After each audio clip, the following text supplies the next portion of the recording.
All right, so again, I don't want to treat you like babies. I know that you know this passage better than I do. You've been studying this passage longer than I have. So we're just going to read through it and notice what we notice. Yeah. And if we don't walk away from this with anything profound and life-changing, I beg your forgiveness. Because like I said, you've all been studying this. How old did y'all were talking about how old you were a while ago. I don't remember what y'all said, but Talking about what? you're talking about something about people our age. Yeah. Yeah. Oh, yeah. Something I about said people. The fact that we're alive this morning is a blessing. for That's people right. our age. So people that are able to say something like that know Daniel 6 pretty well, is what I'm getting. So, let's go ahead and read it. Here, we'll start with Mr. Tony and just work our way around like we usually do. Mr. Tony, why don't you just read 5 verses for us, please? Okay. It pleased Darius to set over the kingdom 120 princes, which should be over the whole kingdom, and over these 3 presidents, of whom Daniel was first, and the princes might give accounts unto them, and the king should have no damage. Then this Daniel was preferred above the presidents and princes, because an excellent spirit was in him, and the king thought to set him over the whole realm. Then the presidents and princes sought to find occasion against Daniel concerning the kingdom, but they could find none occasion nor fault, for as much as he was faithful, neither was there any error or fault found in him. Then said these men, We shall not find any occasion against this Daniel, except we find it against him concerning the law of his God. All right, so let's notice a few things about this passage. One is, and I don't know how much to read into all this, but you'll notice that the list of opponents to Daniel has shrunk greatly.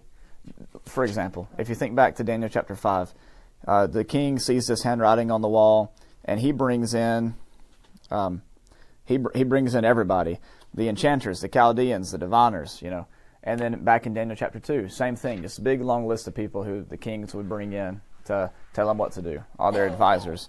As we get into chapter 6, though, this list has apparently shrunk. So there must be some sort of difference between the leadership structure within the Babylonian Empire from the Medo-Persian Empire. So maybe there's some differences there between the two that are kind of coming out. Cultural things that the people reading this would have picked up on instantly that may not do much to the interpretation. It's just good to notice those things as we're reading through Scripture.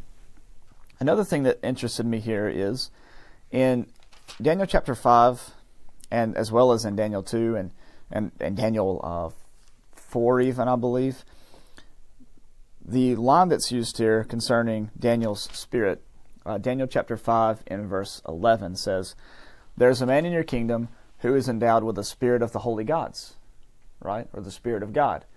But in Daniel 6, what was the terminology used to describe Daniel's wisdom, or the source of Daniel's wisdom? In verse 3. Talked about how he was distinguished and he had an excellent spirit. Yeah, an excellent spirit. Mine says exceptional qualities.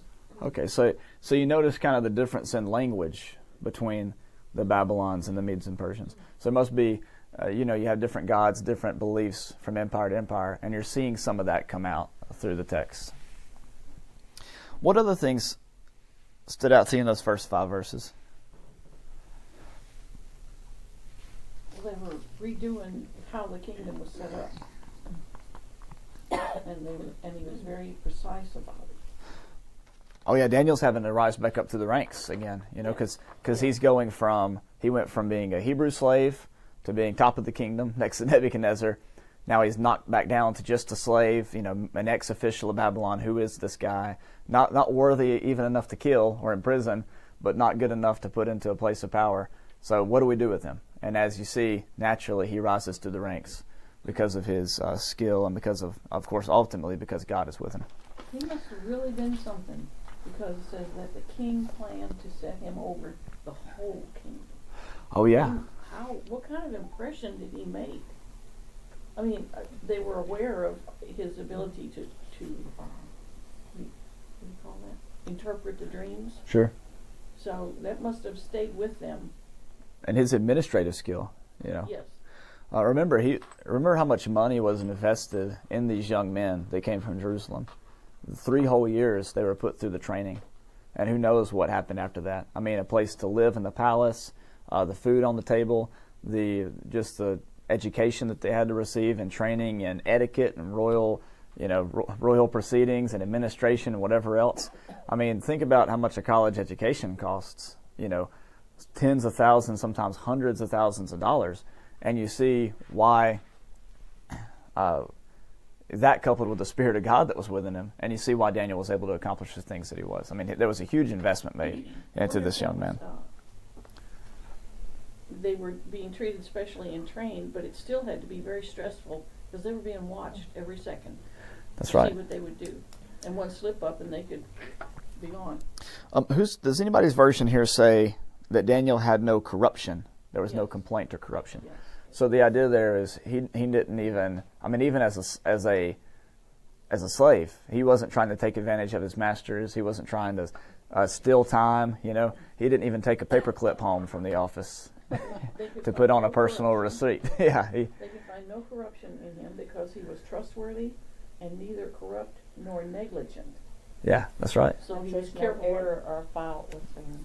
This commentary right here, have said that Daniel always had good things that's recorded about him. He always exhibited an excellent spirit. He stood out in a crowd just as he had done in Daniel 1 when he was a teen. And here it tells, right here, he's in his 80s now. And he had not lost his dedication service. Abraham lied twice about Abram being his wife. David committed adultery and ultimately murdered to hide his sin. Moses struck the rod instead of speaking to the rock. Peter denied Christ 3 times and later had to be rebuked by Paul. Paul started out persecuted and murdered Christians, but Daniel had only good things He had a said about clean him. record. Well, do you think, we ended with Belshazzar being killed and everything, but do you think when, since he had these plans, we don't know what happened in between, but Darius had to have heard about some of the things he did under Nebuchadnezzar and Yeah. all the things. I mean, I know Daniel learned it, I'm not saying that, but he had to have known a little about Daniel anyway to even have these plans and all. His reputation preceded him. For sure. Or he just, transferred management from one company to the other, like when there's a buyout of a company. The upper management might be cut out, but the regional managers, whoever, they just transferred to, one to the other. So basically he could have came in and said, okay, you just keep doing what you're doing and we'll figure all this out as we go. And then as Daniel worked, he saw, oh yeah, he's something special. Yeah, but I think you're right. I think he just moved him from one title to the other, Another thing here that's super important is these men, as wicked as they were, when they looked at Daniel, they said, basically, we couldn't even make up something that anybody would even believe. Could make up a lie about him. So we have to find fault at him concerning how his dedication to the law of God butts heads with our laws and customs and practices. That's the only way we can find fault. Now, I'll tell you something about that kind of person. That's what I did in elementary school. I never got in trouble. I put my name on the board one time in 2nd grade, and then I moved a stick one time in 3rd grade. Besides that, I never got in trouble. And so when I got to 7th grade, and I started, trying to be cool and all that kind of stuff, I got away with everything. Nobody believed for a second that I did anything wrong. If I'd call out, I could yell out in class and people would look around. Last person they'd look is me because they just knew I was a perfect little boy. So, but Daniel, it's sneaky, wasn't it? But Daniel didn't have that temptation, and the people knew that. There's nothing that they could find out about this Daniel. This other Daniel, though, was maybe a little bit less pure than this Daniel we're reading about here. Okay, I want to show you a passage that's related to this. And then, Miss D, if you could read this for us. 1 Peter chapter 4. We're going to read, the passage I'm thinking of is 12 through 16. But I'm going to give you just a chunk of that to read. Actually, just go ahead and read 12 through 16. We got plenty of time. 1 Peter chapter 4. 12 through 16.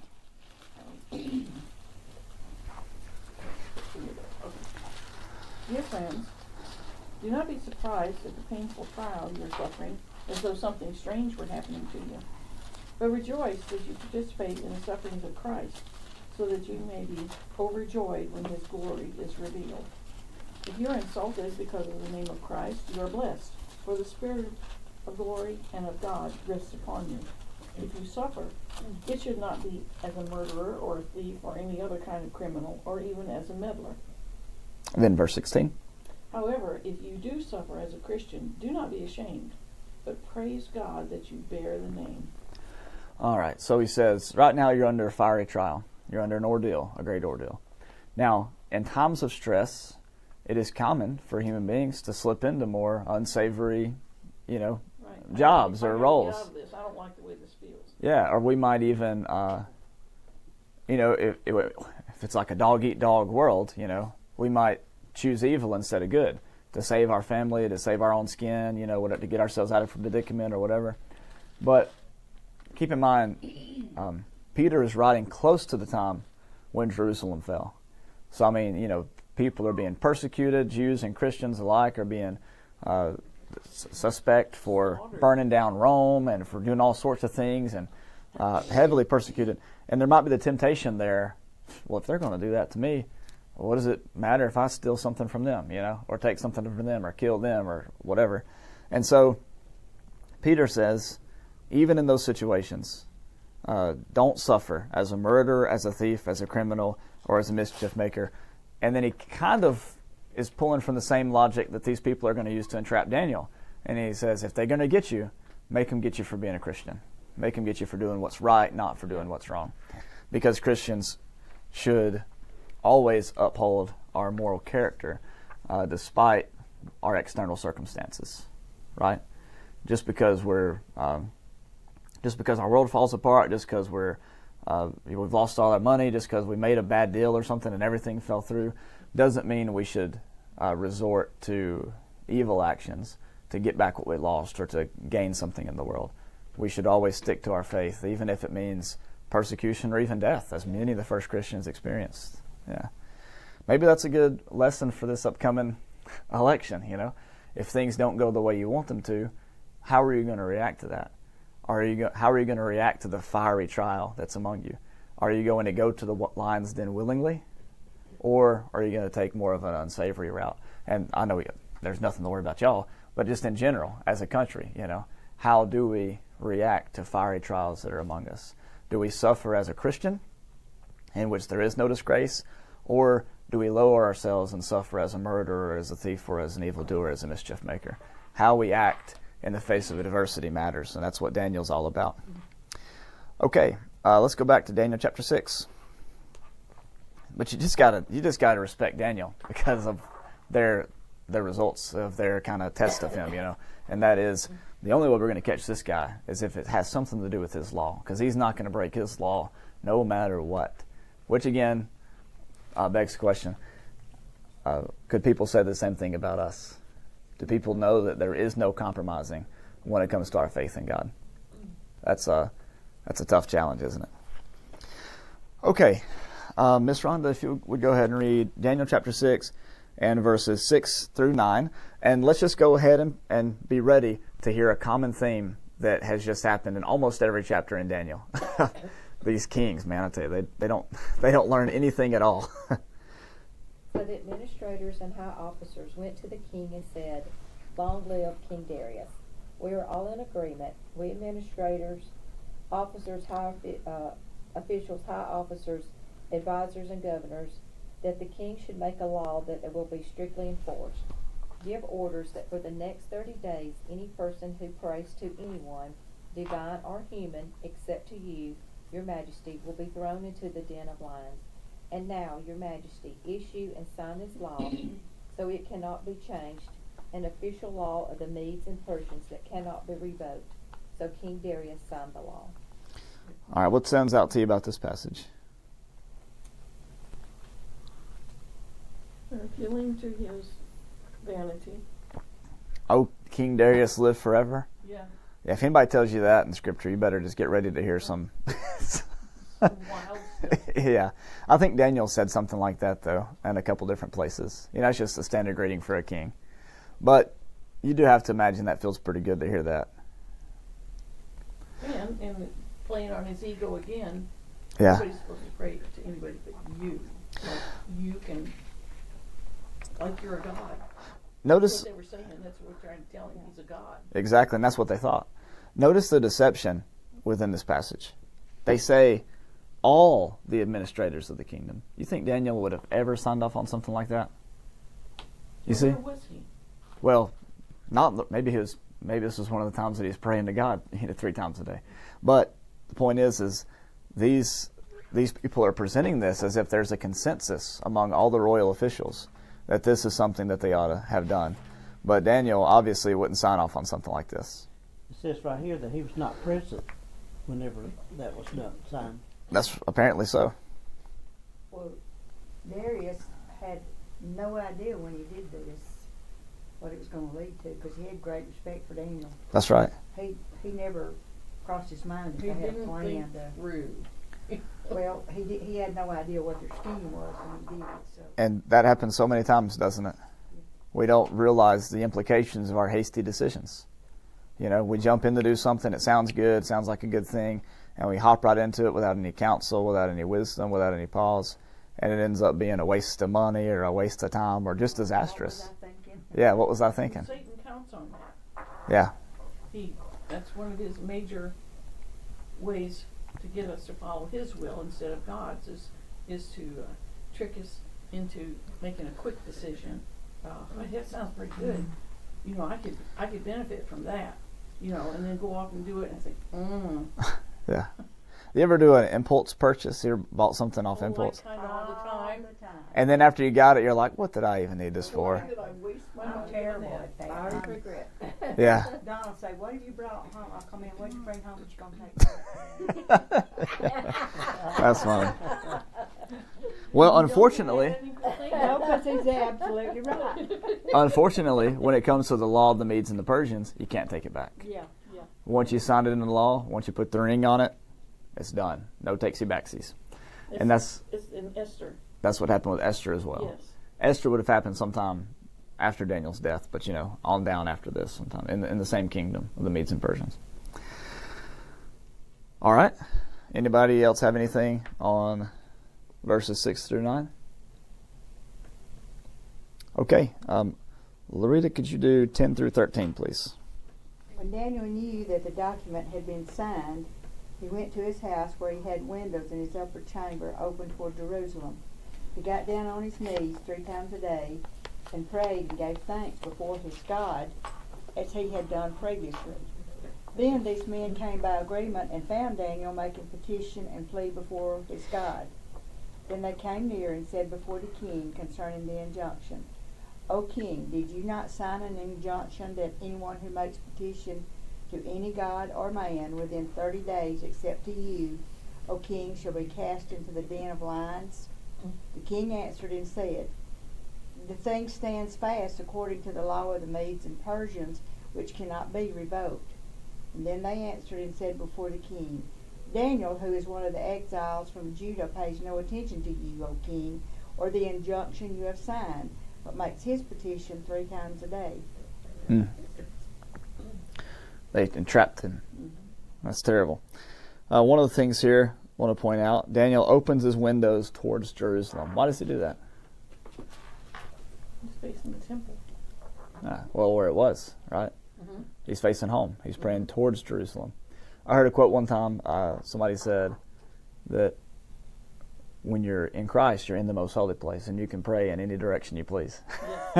Because we're always in the temple. We're always in the holy place. Every direction you look, there is God. Daniel, though, he's praying towards the temple, because that's where the presence of God was, at least before the temple was destroyed, and he's longing for home. So, Daniel is now in trouble. The king has sealed his fate, literally, with the insignet ring, making this law according to the Medes and Persians. And what is the king's reaction? Let's have Miss Jean read this for us. 14 through 15 is my next paragraph in my Bible. So, Then as soon as the king heard this statement, he was deeply distressed and set his mind on delivering Daniel. And even until sunset he kept exerting himself to rescue him. Then these men came by agreement to the king and said to the king, Recognize, O king, that it is the law of the Medes and Persians that no injunction or statute should be king established by change. Through what? That should be good right there for now. Notice that a law that was intended for good is now used for bad. This idea that you can't change the law, is super helpful for most situations, right? Mm-hmm. Because if you made a law protecting some class of people or something like that, somebody that wanted to abuse those people couldn't just come in and change it willy-nilly, right? So in other words, the laws should be thought through and, when they're established, investigated. Yeah, their implications should be thought out. Nothing should be made so quickly as this law was, right?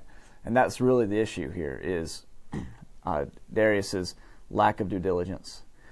But this is what happens with all laws. People figure out ways around them. They figure out ways to abuse them. They try to figure out how to use them for evil instead for good. Or in Esther, it just said, make another law that will limit what this law says, and it can't be changed either. So, let the Hebrew people defend themselves. Right. And in the first law, they would just have to submit to the genocide. But in the second law, they'd be able to take up weapons and defend themselves. And at that point, everybody is like, well, that's not really worth it to do, But in this case, King Darius racked his brain, but there was no getting around it. There's just no way he could figure out to save Daniel from the lion's den. And when kings fell to save us, who's left to save us? God. And that's one of the major points in the book of Daniel. Remember, the people have lost their king. They don't have a king sitting on the throne in Judah. All those kings have forsaken God, have died, have been imprisoned, executed, whatever else all throughout the years. Led into captivity on fishhooks in one occasion. Yes. This wicked stuff has happened to them. Well, if all of this hadn't happened, then the king wouldn't have had an opportunity to actually view or meet Jesus. That's true. This is an opportunity for the king to... That seems horrible. Right. And turn it into good. This was a way for God to reach out to these kings, potentially. Of course, it worked with Nebuchadnezzar after 3 or 4 tries. Eventually, he is a little stubborn. We're not going to be too sure about Darius, but anyways, but what this ultimately does is shows to people, you can't really rely on a human king, but you sure can rely on God. And the only king that is worthy to even sit on a throne, as we're going to see, and as you see in the New Testament, is Jesus. He's the only one worthy to even sit on a throne at all. Okay, so Nebuchadnezzar. Darius is stressed. He wants this thing to be fixed, but he can't fix it. And so now, in keeping with the law, Daniel is going to be thrown into the lion's den. I'll read here 16 through 18. When I tell you to read, I'm just telling you to read the paragraphs in my Bible. So maybe it's the same as yours has if you have paragraphs, but it's not totally random.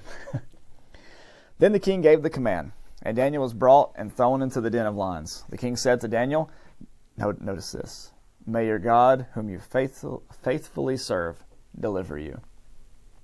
A stone was brought and laid on the mouth of the den, and the king sealed it with his own signet ring and with the signet rings of his lords, so that nothing might be changed concerning Daniel. Then the king went to his palace and spent the night fasting. No entertainment was brought to him, and sleep fled from him. At least he had a conscience. He did. He did. He couldn't. I think that goes back to the great respect he had for Daniel, that he really didn't want this to happen. That's right. That's why Pilate washed his hands of the whole matter in the first century. He said, I don't want anything to do with this. This is a just man. And while Pilate's wife went to him and said, you need to let this guy go. I've been having dreams about him. An angel has told me, not to trouble him anymore. And so these people, they know what's right. I mean, even rulers in our day, they know what's right and what's wrong. Most people have a basic sense of what's fair and what's just and what's good and what's evil. The problem is, though, is when they willingly choose to abandon that. And that's what happens a lot in these situations. But with Darius, as you mentioned, Daniel's example was so strong that Darius knew what was right and what's wrong. His hands were tied in this situation. But it's still his own fault. because he didn't think it through from the very beginning. Right. He didn't have a backbone to maybe stand up to these people when they first came to him. He didn't have the humility to reject such a ridiculous proposition. He listened to the flattery. Let his ego take over. He did. And he made a hasty decision, and it cost him dearly. It cost him his own friend. There we go. It's almost like being in a VBS, having the preacher tell the story about Daniel being thrown in the lion's den. That's right. But obviously Daniel was the only one in the whole area that did this. I mean, there's no mention of anyone else, right? Or that I Being missed anyone prosecuted, yeah. that Well, was arrested or, right. I mean, like, there's a little name. We don't read of anybody. We don't read of anybody else doing this, but they also weren't worried about anybody else. Yeah, but it was- They didn't actually care about this law at all. Targeted toward Daniel. It was Yeah. an assassination attempt. Exactly. They may not have even bothered Yeah, they anybody didn't else. care about anybody else. They just wanted to know how They, they could get they Daniel. were jealous of his position. Yeah. And so here in verse 18, I think it's interesting that he spent the night fasting, which is, a religious devotion. And then he also allowed no entertainment to be brought in. They didn't even come in and play him lullabies for him to go to sleep to. He just had to go right on the bed, and he couldn't sleep that well that evening. So then, Mr. Tony, this paragraph's pretty long, actually. Why don't you read verses 19 through 22? Then the king arose very early in the morning and went in haste unto the den of lions. And when he came to the den, he cried with a lamentable voice unto Daniel. And the king spake and said to Daniel, O Daniel, servant of the living God, is thy God, whom thou servest, continually able to deliver thee from the lions? Then said Daniel unto the king, O king, live forever. My God hath sent his angel, and hath shut the lions' mouths, that they have not hurt me. For as much as before him innocently were found in me, and also before thee, O king, have I done no hurt. All right. Notice the king's compassion again. He got up at the first light. He hurried to the lion's den. He cried out anxiously to Daniel. I mean, you just hear his regret and his penitent heart just But do you jumping think off the this is page. probably totally wrong, but when I read this, I think somehow in the back of his mind, Darius knew that he was going to be there, because over here we told him that your God you serve. I just feel like when he went running, this is purely speculation, in his mind he was thinking maybe Daniel was going to be there right. because of his God and who he was. I think he had maybe a optimistic attitude. I'm probably not saying that Sure. right. No, that's exactly Well, right. he ran Yeah. to check Well, on he him. said, we know he believed Daniel, servant of the living God. Yeah. He knew who God was. Yeah. Or he said his name correctly. Yeah. He addressed him correctly, so evidently he must have believed. Hey, that's actually a very good observation. Look at that. I didn't even notice that. Yeah, Daniel is back to being Daniel and not so much Belteshazzar as he was in some of these other passages. Yeah. That's right. Which, again, that was a Babylonian thing, so that does kind of make sense anyways on a couple different levels. But notice that he says in verse 20, O Daniel, servant of the living God. Notice that. Mm-hmm. Of the living God. He knew God's reputation. Yes. And then he says, has the God whom you faithfully serve. Now, think about this. Daniel's willingness to serve God even to the point of death was a huge sign. Yeah, what's a huge sign of the evidence of God's existence in Darius's mind, Mm-hmm. He looked at Daniel's faithfulness in the face of death and thought, this isn't just blind superstition. This isn't just stories he heard from his mommy and daddy. This is something that he's lived and experienced. I mean, here he is, 80 years old. I think that's what Tony said, 80 years old or older, and he is now, he has everything, He's at the top of the kingdom, and he chooses to die for his faith rather than just serve me for 30 days. This guy has strong faith. There must be something to this. I think you see that in Darius's mind, but I also think that, again, another good example for us. When we we think that we can exert a positive influence on someone by blending in with the crowd and by bowing down to peer pressure or whatever. But actually standing upon our convictions is really the only way, the best way to show somebody our faith in Christ than just doing whatever they want us to do, slipping up around around particular crowds, or not really talking about our faith around certain people. Standing strong in our convictions, even when it becomes uncomfortable, is a testimony to God's existence. Right. And we do Him honor whenever we take the stand in that way. He blesses that, That's right. either immediately or later on. He blesses it. Remember Shadrach, Meshach, and Abednego's attitude in Daniel chapter 3? They were standing before Nebuchadnezzar, and he was very, very upset with them. And Shadrach, Meshach, and Abednego said in verse 16, "We have no need to present a defense to you in this matter. If our God whom we serve is able to deliver us from the furnace of blazing fire and out of your hand, O king, let him deliver us. But if not, let it be known to you, O king, that we will not serve your gods, and we will not worship the golden statue that you brought up."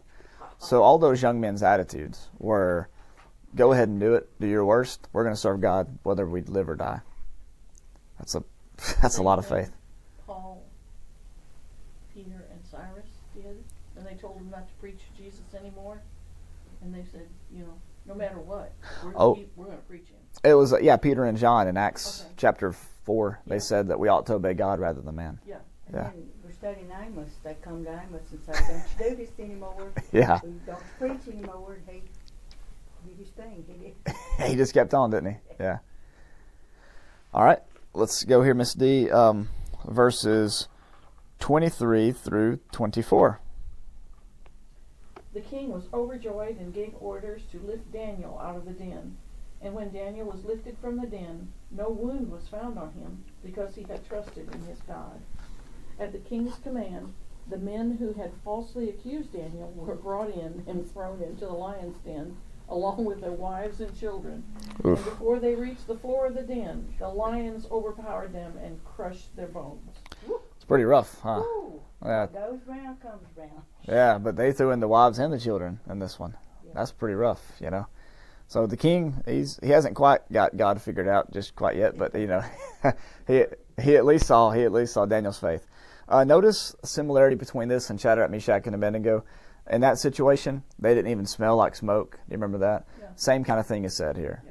No wound was found on him at all. The lions didn't even nuzzle him too hard. Don't they say that the tongue of a tiger is so coarse that it can actually tear flesh if it licks you? You ever heard that before? Mm-hmm. That the tongue is so coarse, But I don't know. I just thought. Well, having to eat raw meat, that would come in handy. Yeah, I suppose so. Maybe that's just the incorrect fact that I heard one time that just stuck with me, But anyways, I wonder if that's the same thing with lions. I haven't really thought about that before. Okay, so before they even reach the bottom of the den, you hear the exaggeration a lot throughout this story. The king runs to the thing and he cries out and he's exceedingly glad. And before they even fall to the ground, a lot of this extreme language is used to, again, emphasize the king's weakness versus God's power, right? God's ability to deliver his people. Okay. Anybody have anything on the first 24 verses?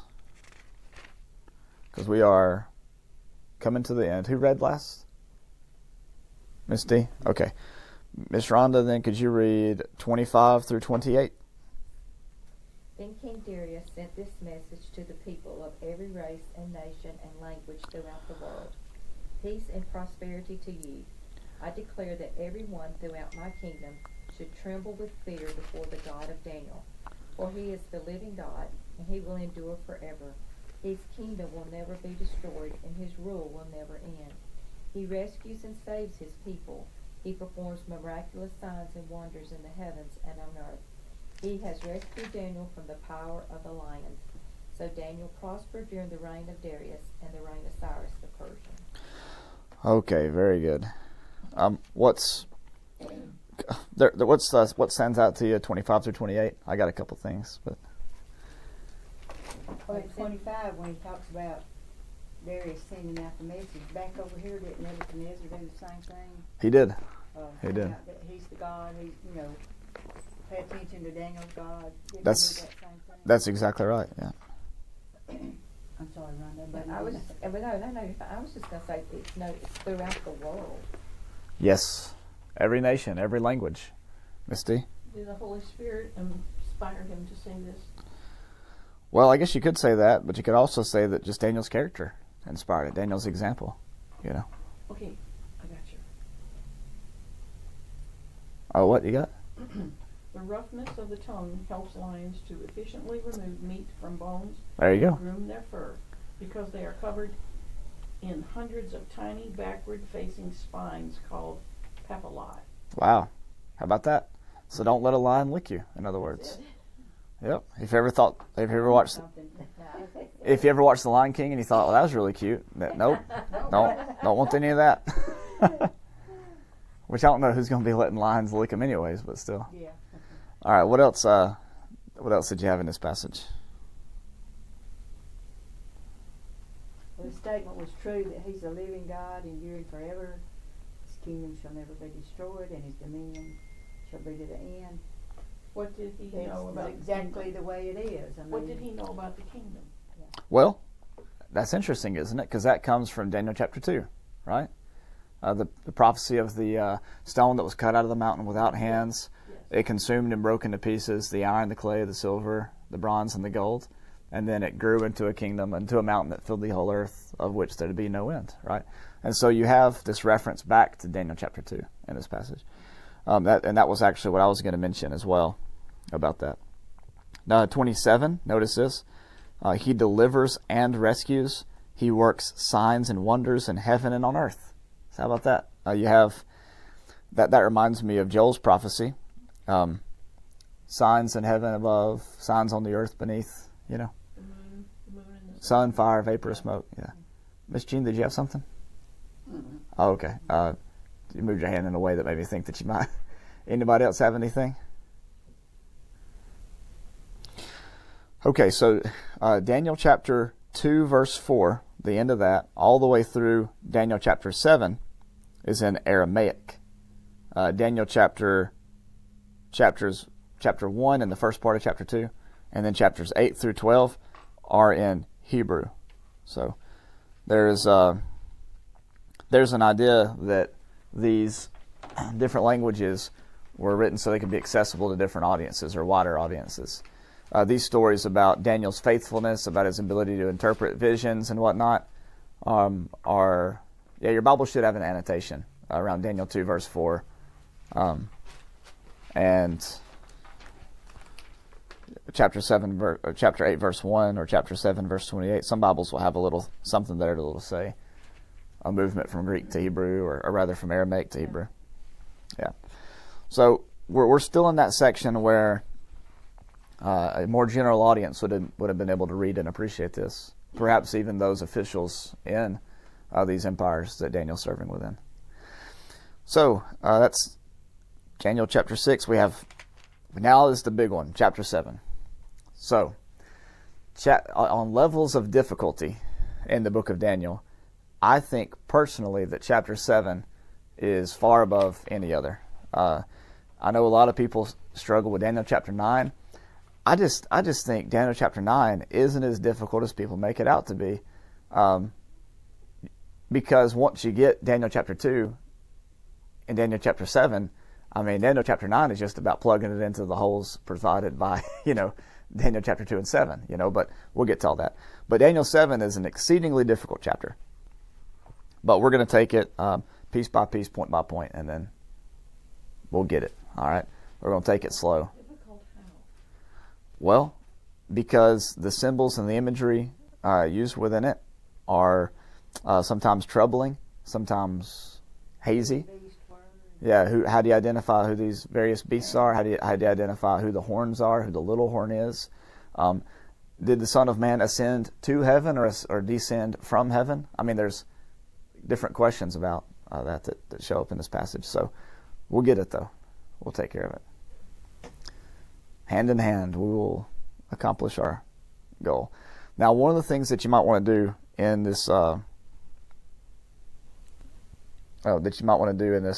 preparation for this is to go back and read Daniel 2 and maybe even look at that rough handout that I gave you, because our method of interpreting Daniel 7 is highly dependent upon our interpretation of Daniel 2. We're going to use Daniel 2 as a guide, as a table of contents, as a glossary, as an index for understanding Daniel 7, because the 4 kingdoms and the 4 beasts in both chapters, you can lay them on top of each other, and they're talking about the same thing. Daniel 7 just has a lot more detail. Remember, Daniel 2 was half narrative. A fourth of it was Daniel retelling the dream, and a fourth of it was him interpreting the dream. So, I mean, it was pretty, when you got to that difficult part, the prophecy part, it was pretty broken up and concise. I mean, there wasn't much there to really work through. In Daniel 7, it is vision from verse 1 to verse 28. I mean, you are in the deep water. There's no shallow end to this pool, in other words. So but that means it's also one of the most fun chapters. So don't be intimidated by it. I just wanted to give you a heads up that there might be things we walk away from this next few studies still not knowing. We just might still have questions. So bring your questions, write down any observations you have, and if you have a pen and a paper, be sure to bring them next week to take down some notes. And also, I'm going to resume handouts in this next chapter as well, because you're going to need them, and I'm going to need them, or I won't be able to remember half of it. So, okay, that'll be all. Thank y'all for coming today.